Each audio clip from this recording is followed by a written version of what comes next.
ಸುಮಾರು 5 ಗಂಟೆಗೆ ಒಬ್ಬ ವ್ಯಕ್ತಿ ನಮ್ಮ ಮೇಲೆ ನಿಮ್ಗೆ ಇನ್ಫಾರ್ಮ್ ಮಾಡಿದೆ ಸರ್. ಇಲ್ಲಿ ಬಂದು ನೋಡಿದಾಗ ಅವನಿಗೆ ರಕ್ತದ Balik lagi bareng gue Rizal. Kali ini cerita film akan menceritakan alur film berjudul Garuda Purana. Film yang dirilis di tahun 2023 dalam bahasa Kanada. Film ini menceritakan penyidikan serangkaian kasus pembunuhan yang sangatlah rumit. Sebelum masuk ke ceritanya, Mimin sapa dulu nih warga yang hadir kemarin.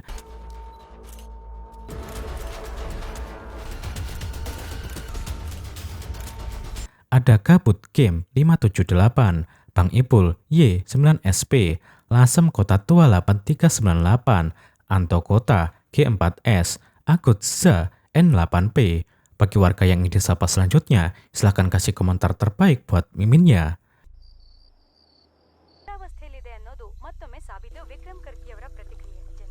Serangkaian kasus pembunuhan disertai pemerkosaan ini sangatlah rumit karena beberapa korban ditemukan datanya tidak ada pada daftar orang yang hilang. Lalu, siapa identitas korban itu? Dan alur cerita Garuda Purana pun dimulai. But if I lay down and I play dead and I stay dead, baby you'll get sick of being the monster out of my head, under my bed, think you're something out of my night. Film ini dimulai dengan memperlihatkan seorang wanita yang diculik pada malam hari dengan menggunakan mobil. Lalu paginya, polisi dari negara bagian Karnataka menemukan mayat seorang wanita di bawah sebuah jembatan dan terbungkus karung.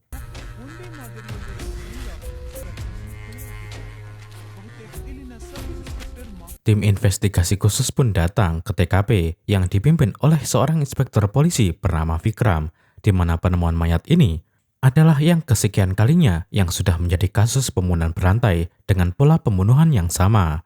Para korban semuanya adalah gadis berumur kisaran 20 tahun. Namun polisi masih belum mendapatkan petunjuk apapun dari kasus pembunuhan ini karena sampai sekarang belum ada satupun keluarga korban yang melaporkan tentang kehilangan para korban tersebut ke kantor polisi. ಗೋಣಿ ಚೀಲದಲ್ಲಿ ಡೆಡ್ ಬಾಡಿಗಳು ನಮ್ಮ ಡಿಪಾರ್ಟ್ಮೆಂಟಿಗೂ challenge ಎಸಿತಾ ಇದ್ದಾರೆ. No comments. Beberapa malam setelahnya, penculikan kembali terjadi di mana terlihat seorang pria turun dari sebuah mobil truk, kemudian bersama dua temannya menculik seorang gadis yang sedang berjalan sendirian di jalan yang sepi. Lalu esok malamnya, Vikram bersama timnya kembali menemukan mayat wanita yang dibungkus karung di daerah mereka. Di tempat lain, kita pun diperlihatkan 4 orang sahabat karib yang berteman dari kecil. Mereka adalah Mayuk, Kenca, Saraswati, dan juga anak orang kaya yaitu Rosan. Mereka selalu bersama dan saling membantu. Bahkan saat Mayuk jatuh cinta pada pandangan pertama kepada seorang gadis cantik bernama Nandini, mereka pun membantu Mayuk untuk mendapatkan informasi tentang Nandini, di mana Nandini adalah gadis yatim piatu dan tinggal bersama kakak laki-lakinya, seorang pendeta Hindu. Hingga Mayuk akhirnya berhasil berkenalan dengan Nandini, dan karena sering bertemu dan saling mengenal, mereka pun saling jatuh cinta dan menjalin hubungan asmara. Sementara di kantor, Vikram bersama timnya terus melakukan update terhadap kasus pembunuhan ini, di mana wakil dari Vikram, yaitu Nayak, memberitahukan perkembangan yang mereka dapatkan. Walaupun para korban diculik di daerah yang berbeda-beda, tetapi modus operasinya tetap sama, yaitu gadis muda diculik pada malam hari tanpa ada tanda perlawanan. Nayak melanjutkan, jika mereka belum mengidentifikasi mayat-mayat yang ditemukan, ditambah sampai saat ini belum ada laporan pengaduan orang hilang. Dari salah satu mayat ditemukan di tangannya ada bekas tanda habis mencoblos dalam pemilihan suara. Saat diselidiki, ternyata lokasi pemilihan umum yang baru-baru ini dilaksanakan, yaitu berada di negara bagian Maharashtra. Mereka pun langsung menghubungi polisi Maharashtra, dan dari sana mereka pun mendapatkan jika ada laporan kehilangan dari korban tersebut terdaftar di daerah Maharashtra. Dengan pola penculikan yang sama, berarti penculikan yang terjadi di Maharashtra dengan yang terjadi di daerah mereka adalah pelaku yang kemungkinan sama. Dari hasil otopsi, semua mayat ditemukan ada jejak zat kimia GHB atau obat bius penenang. Kemungkinan karena itulah korban tidak melawan. Bagian buruknya dari kasus ini, yaitu selama berhari-hari korban disiksa secara brutal, bahkan mereka diperkaos berkali-kali sebelum dibunuh. Mengetahui itu, Vikram pun memerintahkan Nayak untuk menyelidiki ke daerah-daerah perbatasan apakah ada laporan orang yang hilang cocok dengan salah satu mayat yang ditemukan di daerah mereka.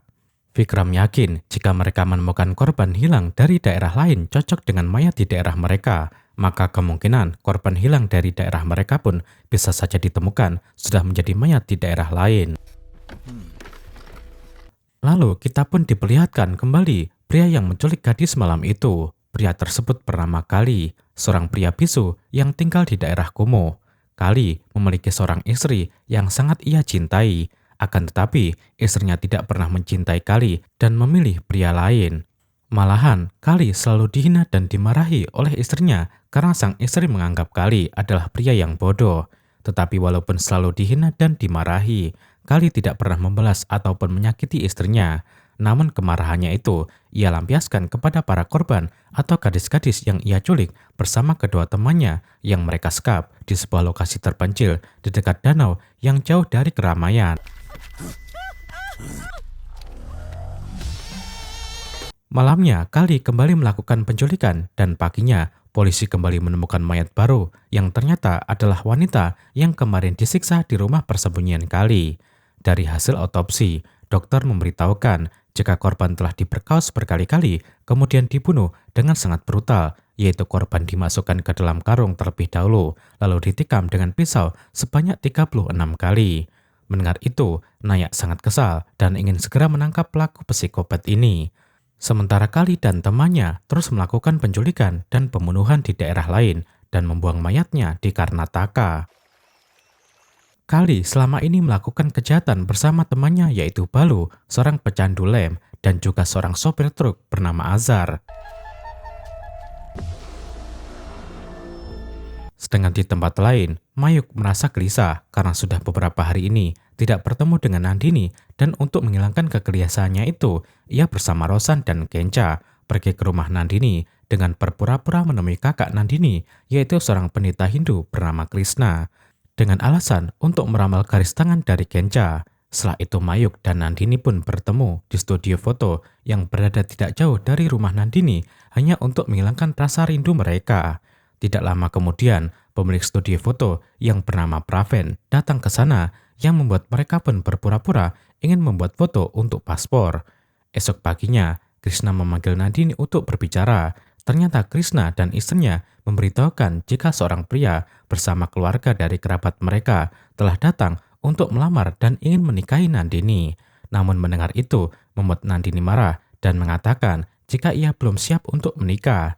Nandini masih merahasiakan hubungannya dengan Mayu dari sang kakak. Karena itulah saat mendengar lamaran tersebut membuat Nandini kesal lalu masuk ke kamarnya. Nandini kemudian menghubungi Mayu dan mengajaknya bertemu nanti malam.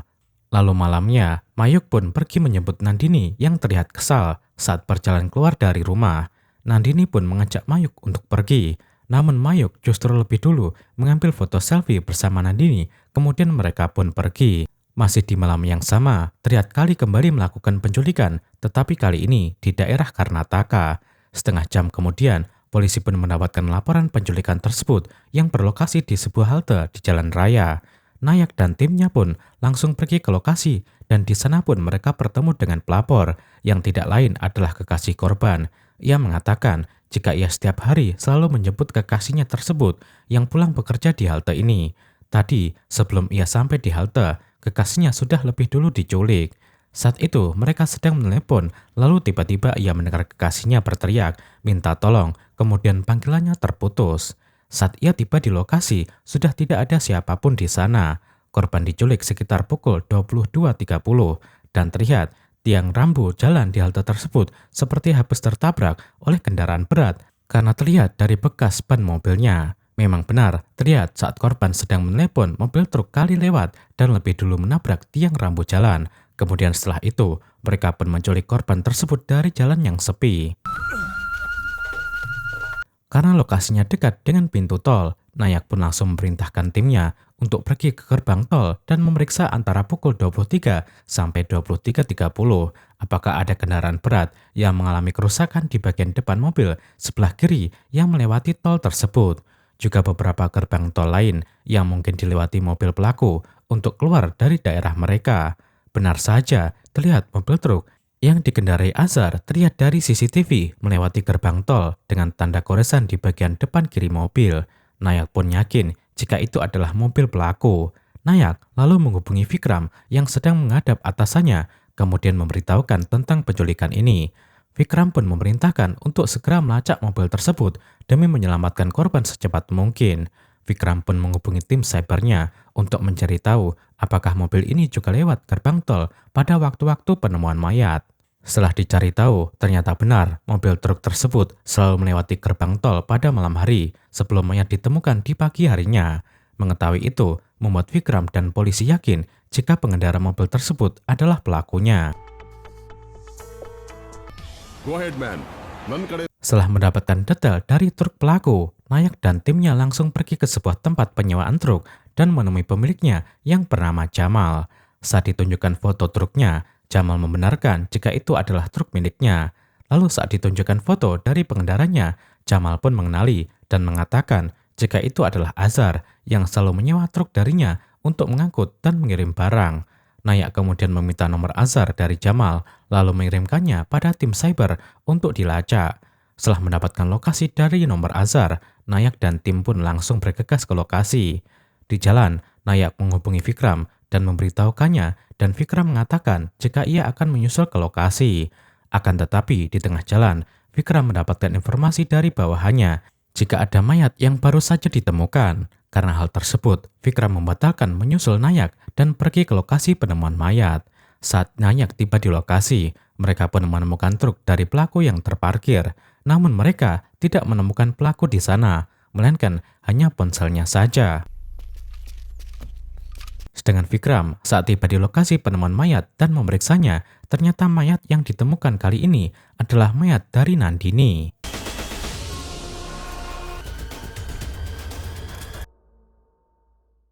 Esok paginya, terlihat kakak Nandini mendatangi kantor polisi dan melaporkan jika adiknya telah hilang dari kemarin.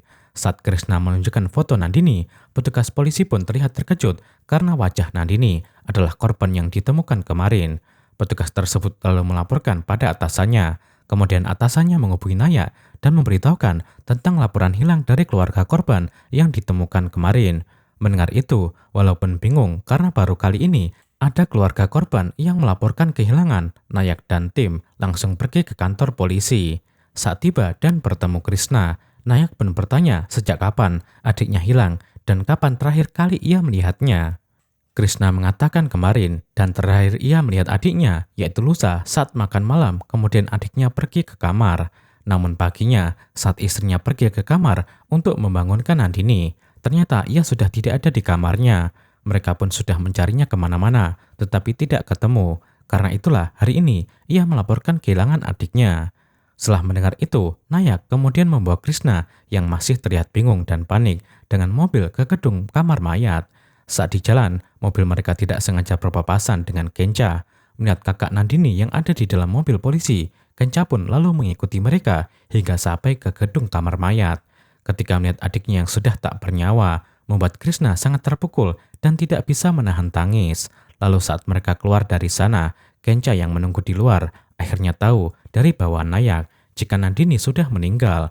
Kenca yang terkejut mengetahui itu kemudian memberitahukan Mayuk. Saat jasad Nandini dikremasi, Mayuk juga datang ke sana dan menyaksikan dari kejauhan, di mana Mayuk sangat sedih mengetahui wanita yang sangat ia cintai meninggal secara tiba-tiba dan pergi meninggalkan ia untuk selama-lamanya.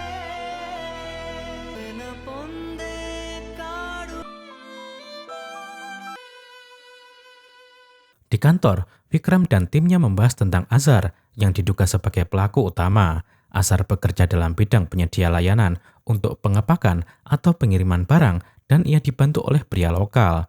Nayak berasumsi jika Azhar memperkaos dan membunuh korban-korbannya juga dibantu oleh pria lokal yang sama, di mana selain mengangkut barang dengan truk, mereka juga mengangkut mayat dari korban yang telah mereka perkaos dan bunuh, kemudian dibuang ke tempat yang sepi. Setelah itu, dalam perjalanan pulang, mereka akan menculik gadis manapun yang sendirian di jalan. Kemudian, mereka membawanya ke tempat persembunyian setelah memberikan obat penenang pada korban. Lalu setelah itu, mereka mulai menyiksa dan memperkaos korbannya berkali-kali hingga mereka puas, kemudian membunuhnya. Mereka terus melakukan pola yang sama seterusnya. Vikram lalu memerintahkan timnya untuk mengirim foto Azhar ke semua kantor polisi, dan mereka pun kini mulai memburu Azhar.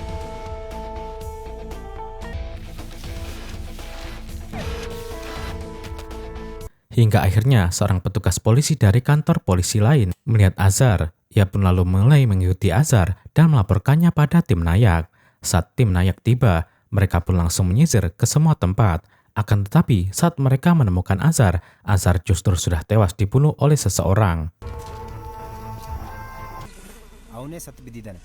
Melihat Azhar yang mati terbunuh membuat Nayak yakin jika Azhar bukanlah pemimpin dari kelompok pembunuhan ini, melainkan orang lain.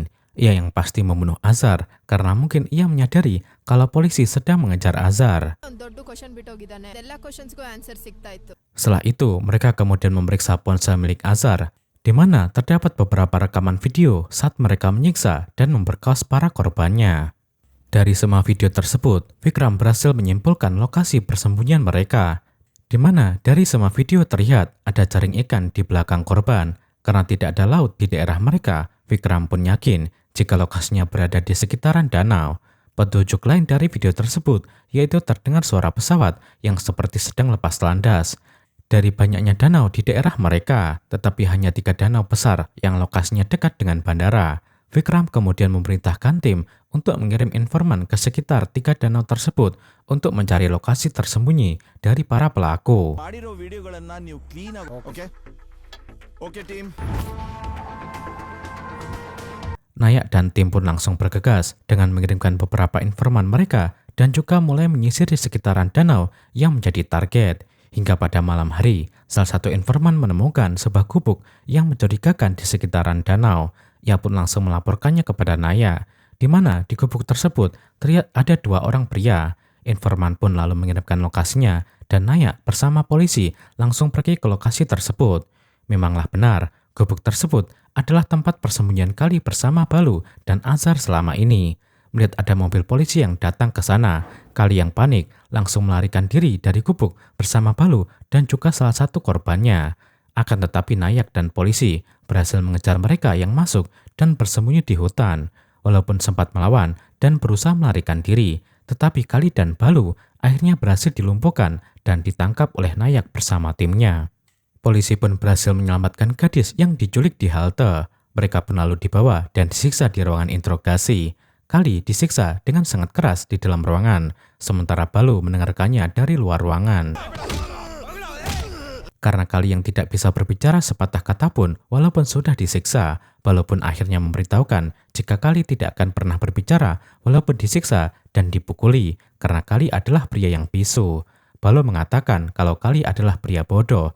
Istrinya menjaga jarak dengannya, dan karena kebodohannya itu, sang istri pun menganggap Kali menjijikkan. Tetapi Kali sangat mencintai istrinya, walaupun Kali selalu diperlakukan kasar oleh sang istri. Namun Kali tidak pernah membalasnya. Setiap kali mereka menculik seorang gadis, Kali menganggap mereka seperti istrinya. Setelah itu, mereka akan memasukkan gadis tersebut ke dalam karung dan menusuknya berkali-kali hingga tewas, kemudian membuangnya. Lalu Vikram bertanya, siapa yang membunuh Azhar? Balu memberitahukan jika hari itu ponsel Azhar tertinggal di dalam truk. Saat itu, Balu pergi untuk mengambilnya. Tetapi dari kejauhan, ia melihat ada polisi yang menjaga truk tersebut. Ia pun lalu menelepon Kali dan memberitahukannya. Karena mengetahui Azhar sedang dicari polisi dan Azhar bisa membuatnya tertangkap. Ia pun lalu menyuruh Azhar untuk membeli minuman dan mereka pun minum bersama. Namun itu adalah rencana Kali untuk membunuh Azhar di tempat lain, di mana saat minum bersama, Kali langsung merokok leher Azhar hingga tewas demi menjauhkannya dari polisi. Setelah mendapatkan pengakuan dari Balu, Vikram dan Nayak lalu melaporkan hasil penyidikan kasus ini kepada atasan mereka. Vikram memberitahukan jika pelaku sudah mengakui semua penculikan dan pembunuhan ini. Akan tetapi, Vikram mengatakan jika mereka tidak membunuh Nandini yang mayatnya ditemukan baru-baru ini. Karena saat Vikram menunjukkan foto korban kepada Balu dan bertanya apakah foto-foto dari gadis-gadis tersebut adalah korban mereka, Balu mengiyakannya. Tetapi saat sampai pada foto Nandini, Balu mengatakan tidak, karena malam itu mereka gagal menculiknya. Balu memberitahukan jika malam itu mereka melihatnya berdiri sendirian di jalan. Mereka ingin menculiknya, tetapi seorang pria datang lebih dulu dan membawa Nandini. Karena gagal mendapatkan Nandini, mereka pun menculik gadis lain yang sedang sendirian di halte. Sedangkan yang membunuh Nandini adalah pelaku yang berbeda dan mencoba meniru pola pembunuhan berantai yang sama untuk mengelabui polisi. Namun, walaupun mereka menemukan mayat Nandini seperti korban-korban lain, tetapi pola dan alasan karena pembunuhannya benar-benar berbeda. Yang paling penting, yaitu para pelaku menargetkan seorang gadis semata-mata untuk tujuan enak-enak. Tetapi dalam kasus Nandini, laporan otopsi menunjukkan jika tidak ada bukti bekas pelecehan. Vikram sangat yakin jika pelakunya adalah orang lain. Esoknya, Vikram pun memanggil kakak Nandini ke kantor untuk menindaklanjuti kasus Nandini. Vikram lebih dulu memberitahu jika pembunuhan Nandini adalah kasus yang berbeda dan pelaku mencoba meniru pola pembunuhan berantai yang terjadi. Karena itulah mereka membutuhkan semua detail dari Krishna untuk membantu melacak pembunuh Nandini. Vikram mulai mewawancarai Krishna dan bertanya apakah Nandini memiliki musuh di luar. Namun Krishna mengatakan tidak ada. Lalu pada saat Nandini menghilang, apakah Krishna mengalami perampokan atau ada barang berharga yang hilang dari rumah? Tetapi Krishna mengatakan tidak ada yang seperti itu. Nayak kemudian bertanya apakah Nandini memiliki kekasih atau apakah Nandini memiliki masalah dalam percintaan. Krishna mengatakan jika Nandini tidak memiliki kekasih, karena jika ada, ia pasti memberitahukannya. Setelah itu, tim mendatangi teman dekat Nandini dan darinya mereka mengetahui jika Nandini memiliki kekasih, yaitu Mayuk. Nayak dan tim pun langsung pergi menemui Mayuk di rumahnya yang saat itu sedang bersama Genca. Saat ditanya tentang Nandini, Mayuk pun mengakui jika Nandini adalah kekasihnya. Nayak pun bertanya di mana mereka pada malam tanggal 19 atau pada malam Nandini dibunuh. Genca mengatakan jika malam itu mereka sedang berkumpul bersama. Lalu Mayuk pergi menemui Nandini pada pukul 9 malam. Sementara Krishna terakhir melihat Nandini pada pukul 8.30 malam, yang berarti Mayuk adalah orang yang terakhir melihat Nandini. Mayuk pun memberitahukan jika malam itu ia memang pergi ke rumah Nandini dan bertemu dengannya. Karena Nandini yang menyuruh datang, Mayuk bahkan menunjukkan foto selfie terakhir mereka malam itu. Saat mereka memeriksa foto selfie tersebut di kantor, mereka pun melihat ada seorang pria yang terlihat memfoto Nandini dan Mayuk dari belakang. Ternyata pria tersebut adalah Praven, pemilik foto studio yang juga bekerja sebagai fotografer di departemen polisi. Nayak pun bertanya-tanya mengapa Praven memoto Nandini dan Mayuk malam itu sebelum Nandini hilang. Paginya, saat mereka menemukan mayat Nandini, Praven tidak ada di lokasi, melainkan fotografer lain. Nayak pun merasa ada sesuatu yang mencurigakan dan mereka harus segera menangkap Praven, karena mungkin ada hubungan antara Praven dengan pembunuh Nandini. Mereka pun langsung pergi ke studio foto, tetapi penjaga di sana mengatakan kalau Praven sudah beberapa hari ini tidak datang ke toko, bahkan saat dihubungi nomornya tidak aktif. Saat mereka memeriksa komputer di studio, mereka pun terkejut karena menemukan banyak foto Nandini di satu folder, termasuk foto saat Nandini sedang bersama Mayuk di malam sebelum Nandini diculik. Ternyata Praven selama ini diam-diam memotret Nandini, karena ternyata selama ini Praven menyukai Nandini dan mencoba mendekatinya, tetapi Nandini terlihat tidak peduli, yang membuat Praven marah. Ditambah Nandini kini dekat dengan Mayuk. Nayak dan tim berasumsi jika Praven menyukai Nandini, tetapi karena melihat Nandini menyukai pria lain, Praven menjadi cemburu hingga nekat membunuh Nandini. Di waktu yang sama, mereka pun mendapatkan lokasi dari ponsel Praven setelah berhasil dilacak. Nayak dan tim langsung pergi ke lokasi tersebut yang ternyata berlokasi di dalam hutan. Mereka kemudian mencari di sekitaran titik lokasi, dan betapa terkejutnya mereka ketika menemukan Praven yang ternyata sudah tewas di sana. Setelah melihat Praven yang sudah tewas, Nayak kini mulai mencurigai Mayuk sebagai pembunuh Nandini. Paginya, Mayuk pun dipanggil ke kantor, kemudian ditunjukkan foto saat Nandini pergi dengan Mayuk menaiki motor pada malam Nandini menghilang. Mayuk pun menjelaskan jika malam itu Nandini menyuruhnya datang untuk membicarakan sesuatu. Jadi mereka pun pergi ke tempat mereka sering bertemu. Di sana, Nandini memberitahukan Mayuk tentang perihal lamaran yang diberitahukan kakaknya. Tetapi karena Mayuk terlihat biasa saja menanggapinya, Nandini pun sedikit marah dan mengatakan jika ia ingin mengakhiri saja hidupnya. Namun mendengar itu justru membuat Mayuk marah dan menampar Nandini. Nandini yang marah kemudian pergi meninggalkan Mayuk dan berdiri sendirian di pinggir jalan. Tetapi Mayuk menyusul lalu mengantarnya pulang. Mayuk pun sangat sedih ketika mengetahui dari Kenca keesokan harinya kalau Nandini sudah meninggal. Vikram kemudian membiarkan Mayuk pergi, tetapi ia harus datang ketika dipanggil. Saat keluar dari kantor, Mayuk menghubungi temannya Rosan dan memberitahukan jika hari ini ia dipanggil ke kantor polisi dan ia harus datang kembali ketika dipanggil. Rosan mengatakan jika lain kali ada masalah, maka ia akan mengatur semuanya. Setelah itu, Nayak bersama tim pergi menemui Krishna di rumahnya. Nayak kemudian menunjukkan foto Praven dan bertanya apakah Krishna mengenalnya. Krishna mengatakan mengenal Praven karena Praven biasa mengambil foto di kuil dan pameran. Beberapa hari yang lalu, ia datang mengantarkan hasil foto di kuil. Lalu saat ditunjukkan foto Mayuk, Krishna juga mengatakan pernah bertemu dengan pria di foto saat mereka datang beberapa hari yang lalu untuk meramal temannya. Nayak pun memberitahukan dari hasil penyelidikan mereka, pria di foto adalah yang terakhir bertemu dengan Nandini dan kini ia adalah tersangka utamanya. Mereka pun meminta Krishna untuk datang ke kantor esok pagi karena ada beberapa formalitas mengenai kasus ini yang membutuhkan Krishna. Namun Krishna mengatakan jika ia tidak bisa datang pagi karena harus menyelesaikan ritual terakhir untuk kematian Nandini. Krishna bertanya bagaimana jika sore dan Nayak pun setuju. Esok sorenya setelah menyelesaikan formalitas di kantor dan ingin pulang, namun tiba-tiba ban mobil Krishna kempes.